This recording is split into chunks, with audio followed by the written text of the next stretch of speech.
Imagine having control of your finances. This is what budgeting can do for you. And one of the amazing budgeting method is the zero-based budgeting method.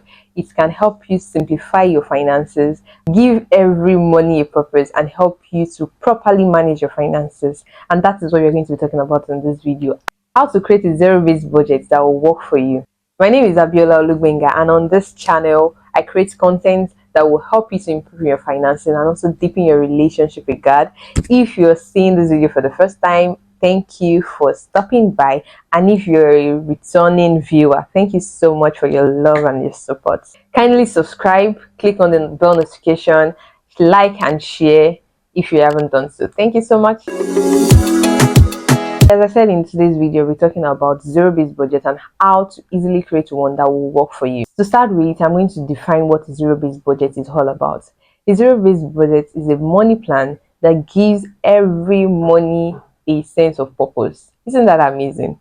Like, you are giving every part of your money a sense of purpose. You're telling this money you're going to this area, this money you're going to that area. And by the time you calculate every place you put your money into, subtract it from your income, it is going to be zero. This does not mean that you won't have savings or you would enjoy. No, this is just to give every money a sense of purpose, and by the end of the month, you will know that your money has really served the purpose you want it to serve. A zero-based budget is just equal to your income minus your expenses, savings, or investment you want to make. Everything will equal to zero, and that is why the name zero-based budget is. The next thing is we're going to go into the step-by-step method to create a zero-based budget that will work for you. Number one is total your income. Your income is very important, and it is important that you note down all your income, all your sources of income. Write out how much you are to get from all the sources, total them, and this is the amount you're going to be allocating to the different areas of your budget. Also, I understand that for some people, you might be a business owner, you might be a freelancer, and you might even have a side hustle. So your income is not fixed, it varies every month. So you have to just look back at your previous income and come up with probably an average of your income, and this is what you'll be able to use to allocate to your different expenses. And it is important to do this before you receive your next pay. The number two step is to list out all your expenses. Rent, other expenses are important to you, personal care,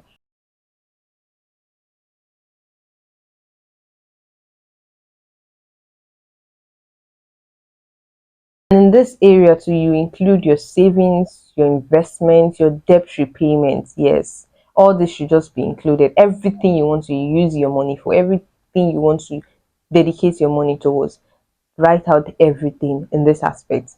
Number three is to allocate and assign money into these various list of things you've written out. Now you know how much you spend on these expenses. It is time to allocate the amount you want to spend on all these areas. And I understand that for some of us, we might not know how much you actually spend on these things. The truth is, you think you know, but if you look down inside, you notice that you don't know some of these things. Example is your food.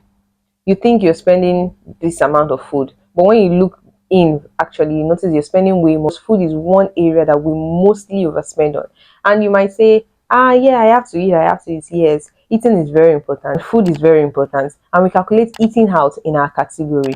If you have the money to eat out, it is very nice and fine, but if you're trying to manage your finances and you're trying to balance up, you need to check your eating out aspect. Track your expenses on these different areas on a month, and you'll be surprised how much you spend. For some expenses, we know how much you spend. You know how much you pay for your rent, you know how much you pay for some of your utilities, but there are some areas like food, dining out, subscriptions, and so on. You might be surprised when you track your expenses and know how much you're spending on this. So it is important, if you don't know how much you actually spend on these areas, that you track your expenses and be able to put down the amounts that you know you use on these areas.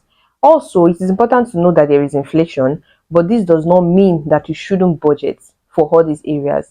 Imagine you budget this particular amount of money for food, and probably by the month you notice that you spend more than that, it is fine. That is why it is called budgeting. It does not mean it has to be perfect at first. You have to just keep working towards it, and with that you are even controlling your own finances, because there are some other aspects you can control. You can't control inflation, but you can control how you spend money. Number four step is to now balance your budget. Yes, this is very important, because after assigning all that money, you need to know, are they tallying, are they aligning with each other? If you calculate everything, your eating out, your dining out, your electricity bills, your rent, and all other expenses you need to make, once you calculate everything and the money that you come up with is lesser than your income, wow, that means you're really doing great. You're living below your means, and you can allocate the rest of the money into your savings or whatever your financial goal is.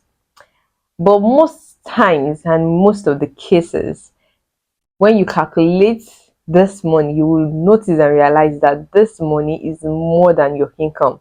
Yes. So this is now time for you to sit back and check out the things you can scrap out or reduce. For example, it could be clothing. Yes, clothing is important, but there are sometimes you want to buy that fancy dress or that fancy shoe, whatever it is. After writing out your budget, you need to understand what is important and what is priority to you. If you can remove it from the budget, or you can reduce it, just like eating out. Probably you've planned in your budget that you're going to be eating out 5 times in a week, and by the time you calculate everything, the it's not balancing. Then you can reduce the number of time you eat out. This is not depriving yourself, it is being in control, being disciplined, being intentional to make your budget work. So you have to balance all your expenses, everything, in a way that when you subtract it from your income, it's going to come down to zero. So look for areas you can cut down. And another important thing is, if there is no actually area you can cut down, it's an indicator that you need to increase your income. With an increased income, there is room to cover more expenses that you want to cover. So it is important also to check if there is no area to cut down, because you can't really cut down on food. You can cut down on eating out, but you can't cut down on food, buying groceries for the house. You can't cut down not paying your electricity bill. So if you're finding it difficult to balance your expenses with your income, which is sometimes most of the cases, and you have really reduced and cut out the unnecessary stuffs and even some of your wants, you can then look out for ways to increase your income. The fifth and the last important step is to track your spending. Yes, you have created that budget. Congratulations. But you have to track that spending. Tracking that spending will help you to stick to your budget. Budgeting can be a little bit easy to create, but sticking to it is one of the major challenges that a lot of us face. So how do you stick to it? By tracking your expenses. You can do this on a daily basis, or make sure you're spending from your card. And when you do that, you'll be able to track it by checking your bank statements, and this will help you to realize and know the aspects that you overspend, and you'll be able to control yourself to not overspend on those areas. Budgeting is not a destination, but it is a journey. It is a journey to help you to properly manage your finances. When you create budget the first month and you see, it's not working, budgeting is not for me, no, you have to keep doing it and doing it, and make your budget flexible. I hope you got one or two things, and I hope you set up your budget, because budget is a very vital aspect to manage your money.